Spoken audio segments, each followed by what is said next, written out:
Commissioners area. I'm the president of the Baker High School Alumni Association. And with me we have Joel Hughes, class of 1975.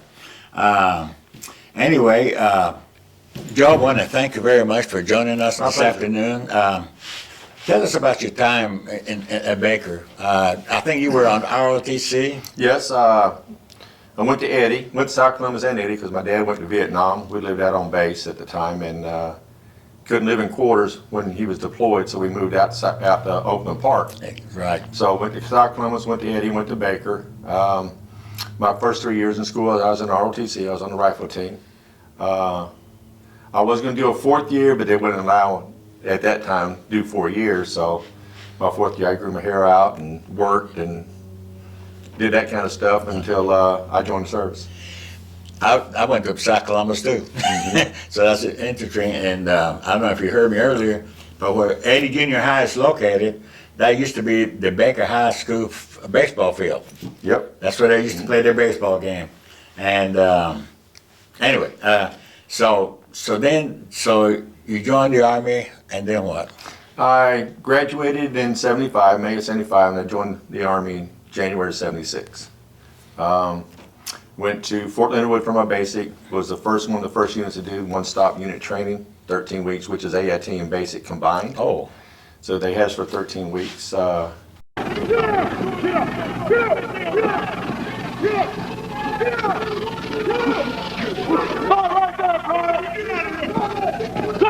Pick it up! Pick it up! Get moving! Pick it up! Pick it up! Pick it up! Get moving! Get moving up there!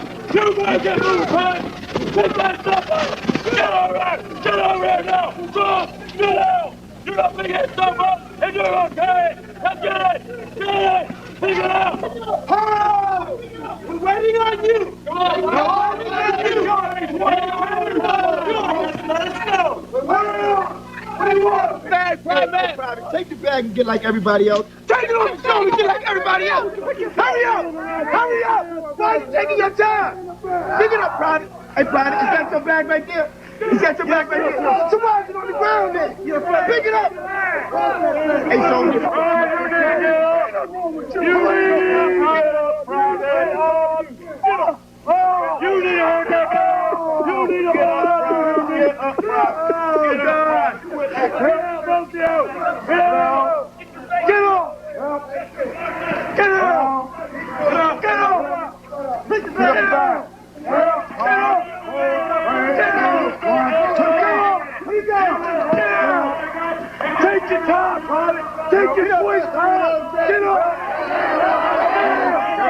Get off! Get off! Get off! Get off! Came back wearing my uniform, and my dad was a little disappointed because he was 25 years infantry, and he saw an engineer crest on my shoulder. and I said, well, Dad, you know, I seen how the Army treated you for 25 years. You had to walk everywhere you went. I decided I wanted to ride.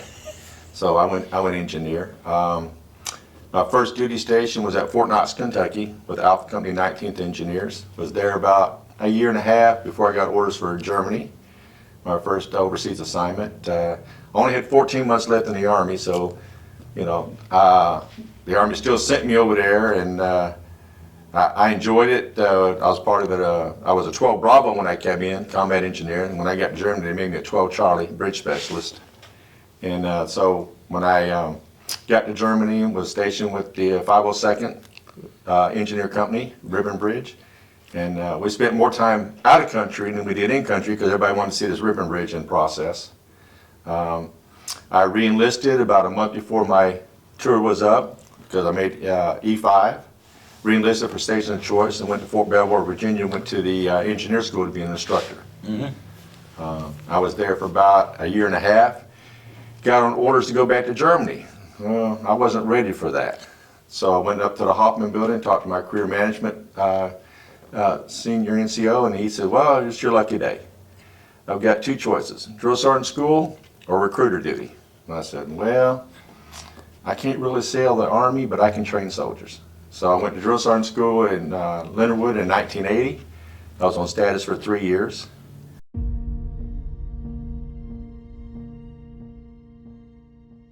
welcome to the one and the only United States Army Drill Sergeant Academy.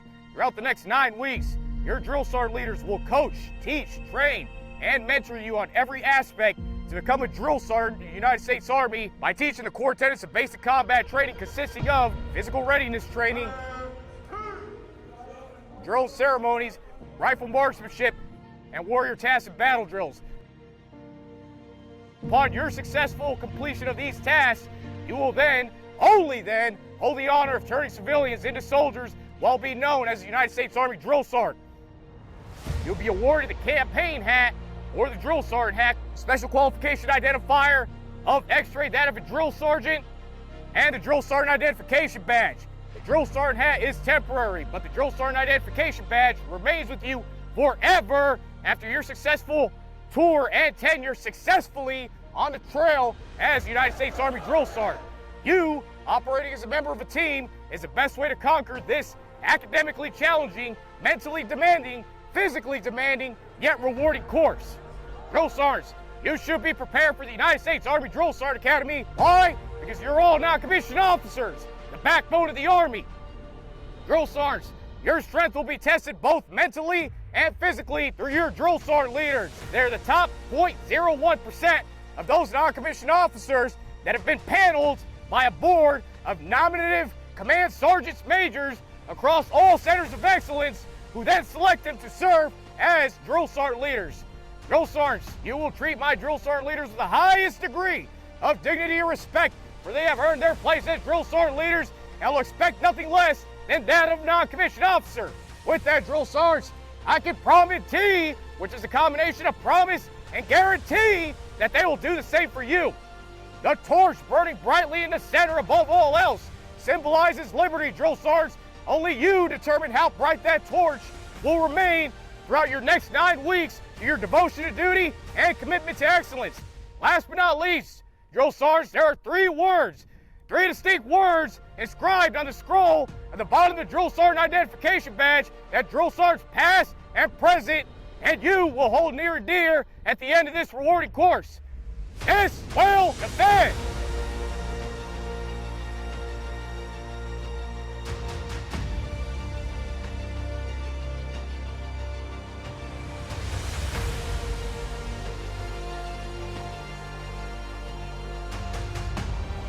I enjoyed every minute of that. It was the best 3 years of my Army career, actually. Then I got orders for Germany, and I was ready to go back to Germany. So I went back to Germany for 3 years. I was stationed with the 16th Engineers out of Nuremberg. After that, I came back and went to Fort Hood. From Fort Hood, I did a deployment for Desert Shield, Desert Storm. And then I went to Korea and Bosnia. And I had retired in March of '98. So you were busy all those years right there. Oh yeah. You know, and I enjoyed every bit of it. well, you know, I think most of us really enjoy it because we talk. Those of us just served 3 years like I did. I hear people talking, boy, and I think about something that happened about the same thing, you know. So, and if I had to do it over again, I would have stayed in. You know, but I wasn't thinking about it. Yeah. I've given that some thought. When I left Bosnia, I had an old battalion commander calling me in Bosnia and says, hey, you know, you did such a good job for me, I'm going to give you a station of choice when you leave Bosnia because you've been at Fort Hood too long. I said, okay. He said, so where do you want to go? I said, Fort Benning. You know, when I joined the military, I said I'd never come back. But as you get a little older, you find out you can play easier in your own backyard than somebody else's backyard. Mm-hmm. So I came back here and I left the military with a very bad taste in my mouth. I was on the Sergeant Major's list to go to the Sergeant Major Academy, and I declined that because we had just moved here and they were going to send me to Fort Bliss for a 9 months PCS tour, and I just had bought a house here. My son just started playing football for high school, and I figured that was more important for him than for me to stay in, so that's the reason I got out.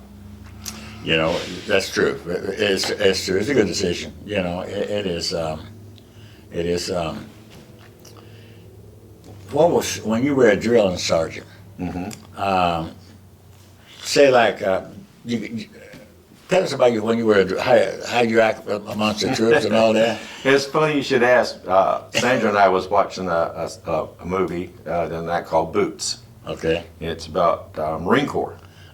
And the whole time this Marine Corps drill was in these guys' faces and doing what they do best, I started laughing. And she goes, "What's so funny?" I said, "Because that's me. That's what I did." Now, I did that the first 3 years. Now, when I went back for my second tour, things have changed dramatically. And that was one of the reasons I got out of the military, because I saw the writing on the wall. I saw where the direction the Army was going. And I knew if I had stayed in and became a sergeant major, my mouth was going to get me in trouble. So, because I couldn't put up with that kind of stuff. You know, when I was in, esprit de corps was the #1 thing. Discipline, morale, esprit de corps. That was it. And now they don't even have any of that anymore, in my opinion. Mm-hmm. You know, when I went to basic training, I was trained by the 100th Division from Kentucky. All those guys were Korean War veterans. And there were some Marines there too. Mm-hmm. Well, it was so funny. Whenever they were in charge, they start calling out Marine cadence, and they get right on your face. and you know, we didn't know any better. We thought being a drill, that's what you do. Mm-hmm. So there for a while, I thought, you know, I'm gonna be a good job. You know, yell at somebody else. But I tell you, those guys, they were good. At the end of our basic training, we felt like we were ready to go to war. Oh, that's what basic's about. You know, I worked at the hospital out at Martin Army for about 9 years before I finally fully retired, and I've seen a lot of soldiers come in and to have claimed they have PTSD, and they haven't been deployed anywhere. So if they just would turn the drill sergeants loose and let them do what they're supposed to do, you could weed out a lot of the soldiers that weren't meant to be in the Army.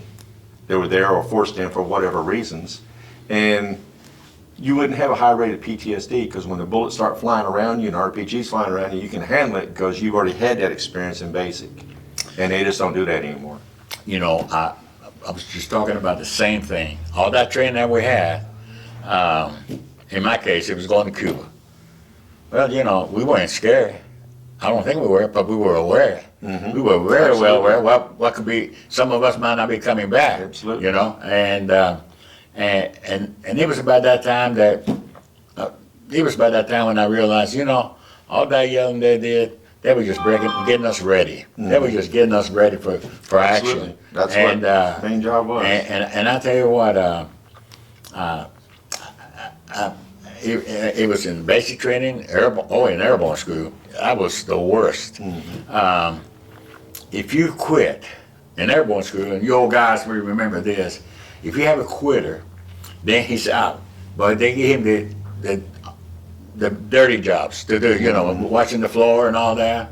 And I can recall as a platoon marching to stop us, you know, at ease, and the instructor said, "Man, look at that guy over there. He's a quitter. That's what a quitter looks like." Well, you were scared to death to quit, you know. But you realize it. I don't want to be like that guy quitting, you know. Why did he quit? You know, we used to think, why did he quit? This is okay, you know. But some people are different. And I think one of the greatest things when you're in basic training, you meet all these different personalities from other people. Absolutely. And some of my best soldiers that I had were the ones that had a troubled life when they were growing up, and you know, got in trouble, and the judge says, "Hey, join the Army or go to jail." Back then, those were my best soldiers. Absolutely my best soldiers. I only had to show them one time, and they got it. Now, I had a lot of these that had these college degrees and stuff that I always wanted to question why they had to do it a certain way. And to me that's and I seen the writing on the wall like later in life, and I just said, no, I don't think I'm going to be a part of this, because I just knew I would have got in trouble. Oh, and you know, I know that there was a time, I don't know if they still do it or not, in basic training, what I was told, they give the recruits a card. Yeah, a stress card. They hold it up to drill sergeant's face, says, "You're stressing me out, and you got to back off." You know, I can't even imagine that. Mm-hmm. I can't even imagine that. if you think you're stressed out, once you get into the real thing. Yeah, wait till the bullets start flying around you. Exactly right. Then you're gonna be stressed. You don't want to pull the card out because that's going to be a hard target for someone. Yeah. Absolutely. I tell you, it's well, Joe, doggone it, you know what? It's the more I talk to people from Becker that have served their time, the prouder I get, if that's such a word, prouder. Yeah. You know, we represented this country well. Becker did his job. And then, of course, in my time at Becker, probably some of your time too, and I know Sanders too, some of our teachers were veterans. Mm-hmm. You know, our principal, I think he was gone when you were Mr. Boyles. No, he was there. Oh, was he there? Mm-hmm. It's amazing when I found out he was an airborne. Mm-hmm. You know, and it was just amazing. But we had several, Colonel Bender, you know, all these people, and I think they guided us the right way. I think so too. The right direction. Yep, I think so too. Growing up around a military base is a whole different ball game. I've been all over, like I said, I've been all over the world, and I've seen communities that weren't near Army bases and stuff, and so, yeah, it's a totally different environment. One thing we learned, whatever state, a lot of soldiers, whatever post you're assigned to, that's the worst place in the world. You know, we used to talk about Fort Campbell, the same thing. And then in 1964, we go to Iran. And we seen what conditions were like in Iran. Mm-hmm. I felt sorry for the Iranian people, the regular people. Mm-hmm. Hunger, you know. And then I can remember some of us guys sitting around saying, you know what? Fort Campbell ain't so bad after all. We got 3 meals a day, we got a bunk, you know, and we go to the movies. These people don't have nothing, you know. Done. Joel, thank you so much. Oh, absolutely. For taking some time, you know. It's always, you get to know. One of these days, and I'll tell the folks too, one of these days we're going to get a big group over here, and we're just going to chit-chat just like we did once before. And you can call, and we'll give you our phone number, so if you think of something you want to add to the chit-chat, you can call us in. Want to thank you again. Want to thank you, Joe, for being with us. And folks, we'll see you next time.